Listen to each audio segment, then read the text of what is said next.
The giant fans. The stalemate with Birais had proven to be a formidable challenge, but President Ruda, ever the master strategist, remained undeterred in his pursuit of victory for the guerrillist cause. Faced with the unyielding resistance of Birais' forces and the fortified defenses of Kazan, Ruda knew that conventional warfare would not suffice to break the deadlock. Thus, he devised a new strategy, one as unconventional as it was audacious, with the potential to turn the tide of battle in his favor. In the quiet of his command chamber, Ruda outlined his plan to his most trusted military engineers. He ordered the design and construction of 10 high-capacity giant fans, each capable of generating powerful gusts of wind. These fans, Ruda envisioned, would be arranged in a bow shape and strategically placed on guerrillas-controlled territory, facing the enemy. It was an idea that bordered on the absurd, yet Ruda's mind was as sharp as a sword, cutting through the complexities of warfare with a clarity that few could match. As the relentless fighting continued, the sounds of gunfire and explosions echoing across the war-torn landscape, the engineers worked tirelessly to bring Ruda's vision to life. The giant fans were constructed with precision and care, each one a testament to the ingenuity and resourcefulness of the guerrillist war machine. Once completed, the fans were positioned along the front lines, their massive blades ready to unleash a powerful breeze toward the enemy. With everything in place, Ruda set his plan in motion. Ester rabbits, injected with the deadly astraxin, were released in front of the fans. As the blades began to turn, the wind picked up, creating a strong breeze that pushed the rabbits toward the enemy lines. The gusts, carefully calculated by Ruda and his engineers, guided the rabbits' movements, driving them forward with increasing speed. Perceiving the gusting wind as a threat, the rabbits instinctively sprinted toward the perceived safety of the Birais' defenses. The sight that greeted the Birais soldiers was nothing short of bizarre. Thousands of rabbits, seemingly driven by an unseen force, raced toward their lines with astonishing speed, covering over 2 kilometers in just over 10 minutes. The Birais guards, initially puzzled by the strange phenomenon, were soon gripped by a sense of unease. The sight of the charging rabbits stirred fear and confusion among the ranks. Were these creatures a harmless curiosity, or had the guerrillists devised some new and deadly trick?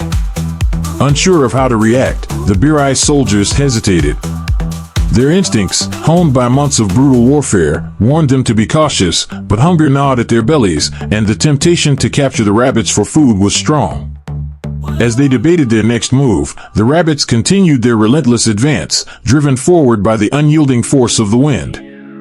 Reports of the strange occurrence quickly reached General Blura, the seasoned leader of Birais' forces. With the weight of his nation's fate resting on his shoulders, Blura immediately recognized the potential danger posed by the rabbits. His mind raced through the possibilities. Was this a guerrilla's trap, an attempt to weaken his forces with a hidden threat? Or were the rabbits merely a distraction, a means of sowing chaos among his ranks? Erring on the side of caution, General Blura issued an order to refrain from consuming the rabbits until a thorough investigation could be conducted. The soldiers, though disappointed, complied with the order, knowing that their survival depended on their discipline and vigilance. For a moment, it seemed that Ruda's plan had failed. The element of surprise had been lost, and the rabbits, now corralled by the Birais soldiers, posed no immediate threat. Victory once again seemed elusive, slipping through Ruda's grasp like sand through his fingers. But as history has shown time and time again, the unpredictability of life often brings surprising turns of fate. Ruda, ever the tactician, had anticipated the possibility of failure and had prepared contingencies. Even as the rabbits were captured and detained, the real danger lurked within. Primixtix, the toxin that would wreak havoc on the Birais forces, was already at work, its effects slow to manifest but deadly in their inevitability. As the winds of change swept across the war-torn landscape, Ruda stood at the forefront, ready to seize the moment and lead his forces to victory. The rabbits, though seemingly neutralized, were still carriers of a deadly payload, one that would silently infiltrate the Birais ranks and weaken their resolve from within. In the days that followed, as the rabbits were brought into Birais camps and the soldiers debated their fate, the stage was set for the final act of Ruda's gambit. The silent, insidious effects of primixtics would soon take hold, and the Birais forces would find themselves fighting an enemy they could not see or combat. As the countdown to the toxin's full effect began, the guerrillist forces braced themselves for the decisive moment. The battle for Kazan was far from over, but the tides were turning in Ruda's favor. The wind, once a symbol of change, had become an instrument of war, carrying with it the seeds of victory. The stage was set for a showdown that would determine the course of history, a battle where unconventional strategies and silent weapons would prove just as deadly as the roar of cannons and the clash of swords. In this final chapter of the war, it was Ruda's ingenuity and the winds of deception that would shape the destiny of nations. The scent of deception. As the aroma of grilled Ester rabbit meat wafted through the air, it carried with it the promise of a temporary reprieve from the harsh realities of war. For the soldiers of Birais, weary from months of relentless conflict, the sight and smell of the plump rabbits triggered memories of peaceful holidays and family gatherings, a stark contrast to the chaos and devastation that now surrounded them. In that moment, they yearned for the return of such serene times, for an end to the endless cycle of violence and bloodshed that had engulfed their nation. General Blura, a seasoned warrior with a deep understanding of the human psyche, keenly observed the subtle shifts in his soldiers' emotions. The hunger and fatigue that had accumulated over the grueling months of warfare were now etched on their faces, their fighting spirit waning with each passing day. Concerned about the well-being of his troops, Blura knew that he needed to take action to address their declining morale before it further undermined their effectiveness on the battlefield. The tantalizing scent of grilled Ester rabbit meat, a rare delicacy, wafted through the camp, tempting the soldiers with the promise of a feast that could temporarily lift their spirits. However, General Blura, ever cautious and wary of the guerrillists' cunning, decided to investigate the safety of the rabbits before allowing his troops to partake in the unexpected bounty. He summoned the military doctors under his command and ordered them to conduct a thorough examination of the Ester rabbits.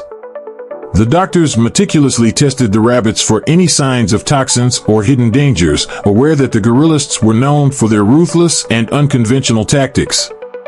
After several days of rigorous testing, they delivered their verdict to General Blura. The rabbits were safe for consumption and bore no hidden threats. Relieved by the doctor's findings, but still cautious, Blura contemplated the situation carefully. He speculated that the guerrillists might be attempting to win the hearts and minds of the Birais people by offering them a taste of the delicacies they so dearly missed. Such a move would be consistent with the guerrillist strategy of psychological warfare, aimed at weakening the resolve of their enemies through manipulation and subterfuge. Despite his reservations, Blura recognized that his soldiers were in desperate need of a morale boost. The grueling conditions of the battlefield had taken a toll on their physical and mental well-being, and a moment of respite could restore some of their lost vigor. With that in mind, he made the decision to permit a small group of soldiers, about 10 in number, to indulge in the succulent grilled Ester rabbit meat. It was a calculated risk, but one that he believed was necessary to lift the spirits of his weary troops. As the chosen soldiers gathered around the fire, the atmosphere in the camp shifted. The tantalizing aroma of the grilled rabbit meat filled the air, teasing their senses and stirring memories of happier times. For a brief moment, they allowed themselves to forget the grim reality of the battlefield and bask in the simple pleasure of good food and camaraderie. The soldiers' comrades looked on with a mixture of envy and longing, their mouths watering at the sight of the succulent meat being devoured by the fortunate few. The scene was almost surreal, a rare moment of peace and normalcy in the midst of the relentless chaos of war. But little did they know that this apparent act of goodwill from the guerrillists concealed a more intricate plan, one that would unfold in the days to come. The Ester rabbits, seemingly harmless and delectable, were the carriers of a sinister secret, primixtics, the toxin that had been carefully engineered to target the people of Birais. Though undetectable by the doctor's tests, primixtics would slowly and insidiously begin to take effect, weakening the Birais soldiers from within. As the soldiers enjoyed the delicious taste of roasted rabbit, they unwittingly moved one step closer to the edge of the abyss, where the line between friend and foe became blurred and the true nature of the guerrillists' intentions would be revealed. General Blura, still cautious, had no idea that this seemingly harmless feast would soon set in motion a chain of events that could change the course of the war. For the moment, the Birai soldiers enjoyed their meal, unaware of the dark turn their fates would soon take. The scent of deception was thick in the air, and the stage was set for the next act in the deadly game of cat and mouse between Birais and the guerrillist forces. As the days passed and Primixtix began to work its way through the soldiers' systems, the true implications of the guerrillists' plans would become all too clear, and the battle for Birais would enter a new and dangerous phase. The Feast of Illusions.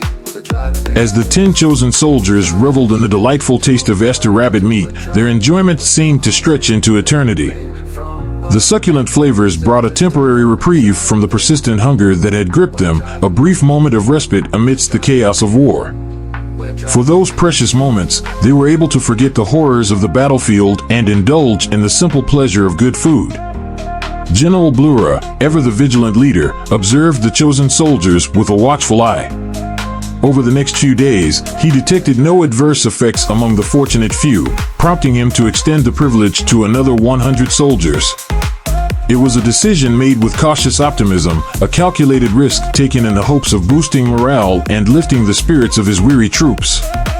Excitement surged through the camp as soldiers eagerly volunteered to be part of the next group to savor the Esther rabbit feast. The selected individuals, akin to famished tigers, devoured every morsel with unparalleled enthusiasm. The succulent meat, cooked to perfection, melted in their mouths, sending waves of pleasure coursing through their bodies. It was a taste of luxury in the midst of adversity, a brief moment of joy amidst the relentless struggle. However, the joy was short-lived as the limited portions left them yearning for more, their appetites whetted by the tantalizing flavors of the Esther rabbit meat. The empty plates bore witness to the fleeting nature of their delight, leaving behind a collective wish for an endless banquet. Yet, even as they longed for more, the soldiers couldn't help but feel a sense of gratitude for the small reprieve from the hardships of war. For a brief moment, they were able to forget the dangers that lurk beyond the confines of their camp and simply enjoy the taste of victory, however fleeting it may be. 5 days passed, and General Blura continued to monitor the soldiers closely, searching for any signs of illness or weakness. But the men remained strong and unharmed, going about their duties with a renewed sense of vigor. The general, reassured by the lack of negative outcomes, made the decision to extend the feast to the entire army. The news of the feast spread like wildfire through the camp, igniting excitement among the troops. Cheers resounded across the Birais encampment as soldiers gathered to partake in the feast, their spirits lifted by the promise of good food and a brief escape from the harsh realities of war.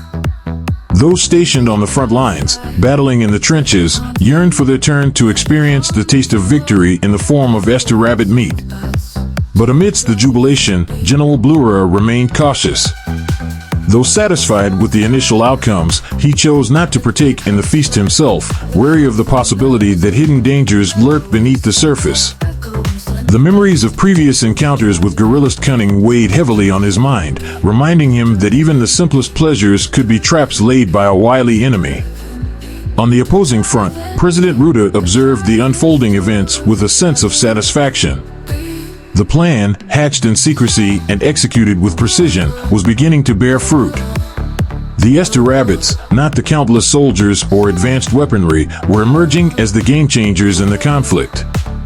It was a testament to the power of deception and manipulation, a reminder that victory in war often depended on cunning and strategy rather than brute force alone. As the Esther rabbit meat continued to flow into the Birais camp, Ruda knew that the seeds of doubt and dissent had been sown. With each bite, the soldiers unwittingly consumed the poison that would eventually lead to their downfall. It was a slow and insidious process, but one that would ultimately tip the scales in favor of the guerrillist army. The feast was no mere indulgence, it was a carefully orchestrated maneuver designed to weaken Birais from within. As the soldiers savored the grilled meat, they were blissfully unaware that their enemy's most potent weapon was already at work, undermining their strength and resolve with every bite. As the sun set on another day of conflict, Ruda looked out over the battlefield with a sense of satisfaction. The wheels of fate were turning in his favor, and victory was within reach. All it took was a simple rabbit to change the course of history, proving once again that in the game of war, anything was possible. In the days that followed, as the first signs of weakness began to appear among the Birai soldiers, the true wisdom of Ruda's plan was revealed. The illusory banquet had served its purpose, and the stage was set for the final act in the battle for Birais, a battle that would be won not by swords and guns, but by the cunning intellect of a strategist who understood that the greatest victories were often those won in the shadows. The unseen enemy. As days passed without incident, General Blura found solace in the apparent safety of the soldiers who had enjoyed the Esther rabbit meat. The initial joy and relief at the soldiers' apparent well-being were palpable, offering a fleeting moment of respite amidst the relentless turmoil of war. The taste of victory, however small, seemed to linger in the air, but it was a victory tinged with an unease that Blura couldn't quite shake. As the days wore on, a sense of foreboding began to creep into the camp, a shadow lingering over the weary soldiers. It was on the 13th day that the first signs of trouble emerged. The soldiers who had partaken in the Esther rabbit feast began to show signs of exhaustion and fatigue. At first, these symptoms were dismissed as the inevitable consequences of the relentless battle they had been waging. The men had been pushed to their limits, and fatigue was an expected outcome. But as the hours passed, the symptoms escalated. Cramps, diarrhea, and vomiting soon followed, transforming what had been a simple case of fatigue into something far more sinister. The initial vigor that had followed the feast gave way to profound lethargy, casting a pall over the once jubilant soldiers. The camp, once filled with the sounds of camaraderie and the hum of determined activity, now echoed with groans of discomfort and the shuffling of weary feet. Alarmed by the sudden downturn in the health of his men, General Blura quickly received a report detailing the grim reality of the first group's condition. Blura's initial reaction was one of disbelief. The possibility of a guerrilist plot seemed remote, almost absurd. How could a feast, intended to boost morale, become the instrument of their downfall? Yet, as more soldiers fell ill, he could no longer dismiss the possibility that something was terribly wrong. He sent for the military doctors, hoping for answers. The doctors, after thorough examination, diagnosed the soldiers with a salmonella virus infection, attributing it to unsanitary conditions rather than the rabbit meat itself. Their explanation was logical, even comforting in its simplicity, but it failed to account for the gnawing doubt in Blura's mind. He couldn't shake the feeling that there was more at play, something hidden beneath the surface that eluded their understanding. Confused and desperate for clarity, Blura questioned why the affliction had struck only the first group and not the others. The search for truth led him into a quagmire of uncertainty, compounded by the invisible nature of the adversary they faced. As a soldier, the intricacies of the scientific truth hidden within Esther rabbit meat eluded him. The possibility that the very food meant to sustain his troops could be their undoing was a bitter pill to swallow. Blura's thoughts turned dark as he contemplated the implications. If the infection was indeed the result of a guerrilla's plot, it was a masterstroke of cruelty, a slow, insidious attack that bypassed the defenses of steel and stone to strike at the very heart of his army's strength. The realization filled him with a cold dread, a sense of impending defeat that he struggled to suppress. He sought refuge in the collective heroism of the nation, hoping that their resilience would carry them through the crisis, but the grim reality that Birai's future hung in the balance weighed heavily on his shoulders. In the days that followed, the second group of 100 soldiers began to exhibit symptoms similar to those of the first group. The initial signs were subtle: fatigue, loss of appetite, a general malaise that could be easily overlooked in the chaos of war. But soon, the symptoms worsened, spreading through the camp like a plague. Diarrhea, vomiting, and cramps became the new norm, leaving the soldiers weak and vulnerable. Blura's anger and frustration grew as he grappled with an unseen, minuscule adversary that now threatened Birai's fate. The insidious nature of the infection, spreading silently and stealthily through the ranks of his army, filled him with a sense of helplessness and frustration. It was a cruel twist of fate, a betrayal by an enemy that lurked in the shadows, invisible yet undeniably potent. As the number of infected soldiers continued to rise, Blura's resolve was tested like never before. Every cough, every groan of pain, served as a painful reminder of the relentless march of death that now stalked the corridors of his camp. Yet, amidst the despair and uncertainty, Blura refused to succumb to hopelessness. He was a soldier, a leader, and he would fight to the bitter end to defend his nation and its people. With each passing day, the situation grew increasingly dire, with the infection spreading like wildfire through the ranks of his army. Despite his best efforts to contain the outbreak, Blura found himself overwhelmed by the sheer scale of the crisis. It was a battle unlike any he had faced before, a war against an invisible enemy that threatened to tear his army apart from within. Yet, even in the darkest of times, there was still hope. Hope that, somehow, they would find a way to overcome this seemingly insurmountable obstacle. Hope that, in the end, Beer Eyes would emerge victorious, stronger, and more resilient than ever before. For General Blura, this hope was a beacon of light in the midst of the storm, guiding him forward through the darkest of nights. As the days turned into weeks, Blura remained steadfast in his determination to see his nation through this crisis. With each passing day, the toll of the infection grew heavier, yet he refused to yield to despair. He would fight on, for the sake of his people, for the future of Beer Eyes, and for the hope of a better tomorrow. And so, as the battle against the unseen enemy raged on, General Blura stood firm, a beacon of strength and resilience in the face of adversity. Though the road ahead was fraught with challenges and uncertainties, he knew that as long as he had the courage to fight, there would always be hope for a brighter tomorrow. The last stand of Beer Eyes. In the ensuing days, the relentless onslaught of cholera incapacitated almost the entire Beer Eyes army. The once mighty soldiers, renowned for their bravery and resilience, now lay bedridden, their bodies ravaged by the merciless disease. What had begun as a small wave of illness had grown into a full-blown epidemic, sweeping through the ranks like wildfire. The halls of Beer Eyes hospitals, once places of healing and hope, were now filled with the stench of sickness and the sounds of suffering. Doctors, overwhelmed and fatigued, toiled incessantly under the immense pressure of the epidemic, their efforts stretched to the breaking point as they struggled to save as many lives as possible. The shortage of medical professionals only compounded the crisis. Those few who remained standing worked tirelessly, their hands trembling with exhaustion as they administered treatment to the ever-increasing number of patients. Every available space was transformed into a makeshift infirmary, but still, it wasn't enough. The hospitals overflowed with the sick and dying, their moans of agony echoing through the corridors, a haunting symphony of despair. Medical supplies dwindled, and the overworked doctors and nurses found themselves forced to make impossible decisions, who to save and who to let go. It was a brutal reality, one that tore at the hearts of those who had sworn to protect life. Amidst the chaos and tragedy, moments of heartbreak pierced the soul. A doctor, who had spent days without rest, succumbed to the weight of despair, taking his own life in a moment of unbearable anguish.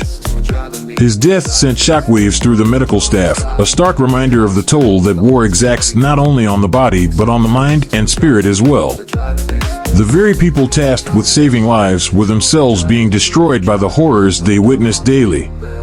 General Blura, witnessing the devastation and despair among his soldiers, harbored a profound sadness in his heart. He had led these men into battle with the promise of victory and glory, only to see them struck down by a silent and invisible enemy. The once proud and defiant army of Beer Eyes now lay broken and defeated, their spirits crushed by the merciless grip of disease.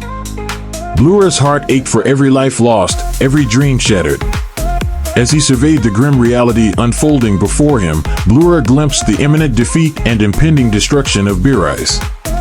The enemy had not only breached their defenses, but had also dealt a devastating blow to their morale and resolve. For the first time since the war began, Blura found himself grappling with a profound sense of helplessness, unsure of how to stem the tide of despair that threatened to engulf his people. He was a warrior, but this was a battle he could not fight with sword or strategy. On the opposing front, President Ruda reveled in the success of his covert strategy. The plan to introduce the Ester rabbits injected with astraxin had exceeded his wildest expectations, resulting in a widespread outbreak of cholera that had decimated the Beer Eyes army. The silent weapon had done what no conventional attack could, crippled the very heart of Birai's resistance.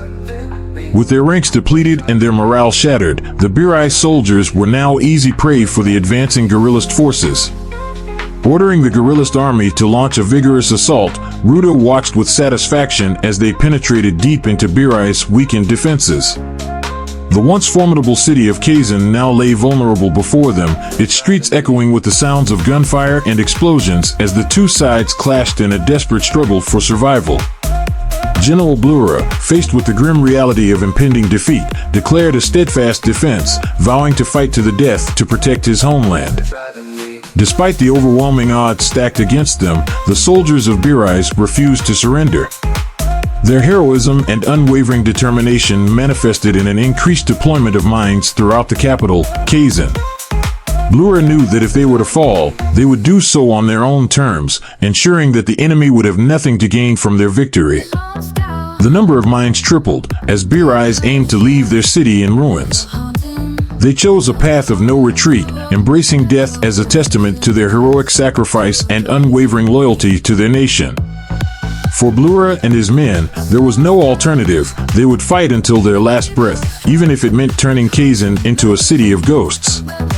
Two contrasting states unfolded on either side of the front line, one marked by the anticipation of victory and triumph, the other weighed down by the agony of impending failure and defeat. The soldiers of Birai, weakened and dying, still managed to mount a ferocious defense, each mine that exploded under the guerrillist advance a final act of defiance. They knew their fate was sealed, but they refused to give up their homeland without a fight. Such is the harsh reality and nature of war, where the line between life and death, victory and defeat, is often blurred and uncertain. And amidst the chaos and devastation, the true cost of conflict is revealed in the shattered lives and broken dreams of those caught in its merciless grip. As Kazan teetered on the brink, the fate of Birai hung in the balance, a testament to the enduring spirit of a people who would rather die than surrender.